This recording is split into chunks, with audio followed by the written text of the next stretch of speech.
Bienvenue sur la DSN TV, la télévision de la diaspora sénégalaise. Un rendez-vous avec reçoit aujourd'hui M. Lamine Gueye, qui est le représentant du mouvement PUR, puisqu'il est le chargé de la vie politique pour la Fédération Europe de l'Ouest et du Centre au sein du mouvement PUR. M. Gueye, bienvenue. Bien, merci beaucoup M. Ndiaye pour cette invitation. Je salue tous les spectateurs de la DSN TV. Je salue aussi tous les citoyens sénégalais.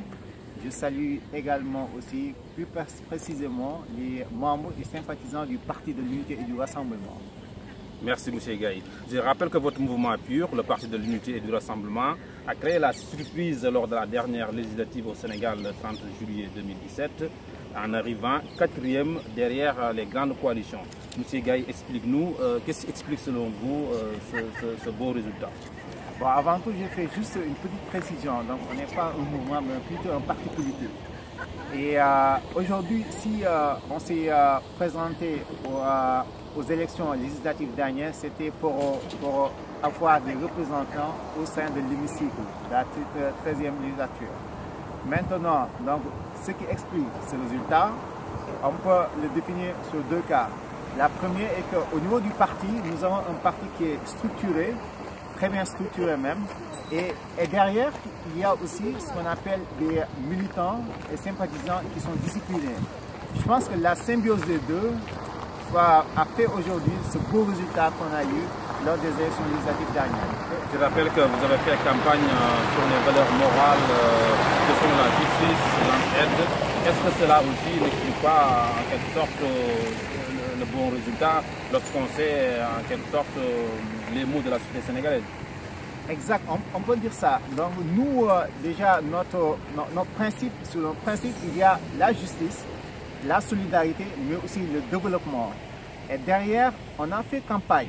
Donc, parce qu'aujourd'hui, la société sénégalaise a beaucoup de mots et il y a eu beaucoup de déceptions lors de la législature passée. Du coup, et aujourd'hui, ce qu'on a proposé au Sénégal, c'était une vision nouvelle de la politique, une nouvelle façon de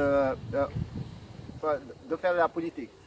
Et ce qui a, je pense que cette touche nouvelle a aussi apporté quelque chose durant ces résultats.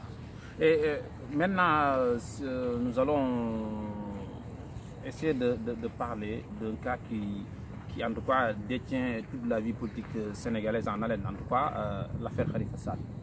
Le maire de Dakar est en effet en prison depuis quelques mois. Quelle est la position du parti PUR par rapport à l'affaire du maire de Dakar? Khalifa, le maire de Dakar, je pense que la position du parti PUR rejoigne donc la position de toute l'opposition, si je peux dire, donc sur le cas de Khalifa. Donc Khalifa Sall est victime d'un procès politique. Politique parce que si vous regardez bien, avant Khalifa Sall, il y avait eu Bamba Fall, après Barthélémy Diaz, puis Khalifa Sall. Nous, notre position il est claire et je pense que notre coordonnateur national a communiqué dessus via une lettre qui a été adressée au président de l'Assemblée nationale le 13 octobre dernier. Donc, ce qu'on demande actuellement, parce que Khalifa Sall jouit d'une immunité parlementaire, et je pense que c'est assez clair, et nous, ce qu'on demande, c'est juste la suspension des poursuites actuellement, parce que c'est un candidat, parce qu'actuellement c'est un député, et il doit jouir de son immunité parlementaire. Ce qu'on demande, tout court, c'est la suspension des poursuites au regard de l'article 52 du règlement de l'Assemblée nationale. Est-ce que par rapport à le courrier que vous avez adressé, que votre parti politique a adressé au président de l'Assemblée nationale en octobre, avez-vous déjà reçu une réponse ou pas encore? Là aussi, je pense que le coordonnateur Issa Sall avait communiqué dessus. Malheureusement, on n'a pas eu de réponse de la part du président de l'Assemblée nationale. Et je pense que aussi c'est un fait qui est déplorable dans une démocratie. Mais bon, l'essentiel, je pense que c'est ça. L'essentiel est que la lettre a été entendue parce que tout juste après, il y a eu un communiqué du procureur de la République qui demandait à ce que l'immunité de Khalifa soit levée. Très bien. Alors, les Lions du Sénégal viennent d'être qualifiés au Mondial 2018. Et déjà, comme tous les Sénégalais, on suppose que le parti PUR se réjouit, en tout cas est content de cette qualification. Mais on a vu que les Lions ont été reçus par le président Macky Sall et ils auraient demandé certains privilèges, en tout cas l'octroi de terrain pour le staff, pour l'équipe nationale, ensuite des passeports diplomatiques. Alors, selon vous, est-ce que cette demande est légitime? Qu'est-ce que vous en pensez? Ça, je ne peux pas communiquer, donc je ne peux pas donner le point de vue global du Parti de l'Unité et du Rassemblement, mais je peux donner quand même mon avis personnel. Je pense que dans le sport avant tout, actuellement, c'est la politique. Donc tout est politique. Socrate disait que l'homme est un animal politique. Et tous les faits et gestes actuellement qu'on fait, c'est de la politique, entre autres. Maintenant, donc, nous sommes qualifiés pour aller au mondial. Donc nous allons jouer, donc nous allons rejoindre d'autres pays, d'autres nations, d'autres cultures. Et c'est une belle occasion de démontrer et de montrer que le Sénégal est une grande nation, donc du point de vue politique comme du point de vue sportif. Actuellement, donc le Sénégal, les Lions, donc actuellement, donc via ce qu'on a entendu dans la presse, ils ont demandé quelques privilèges.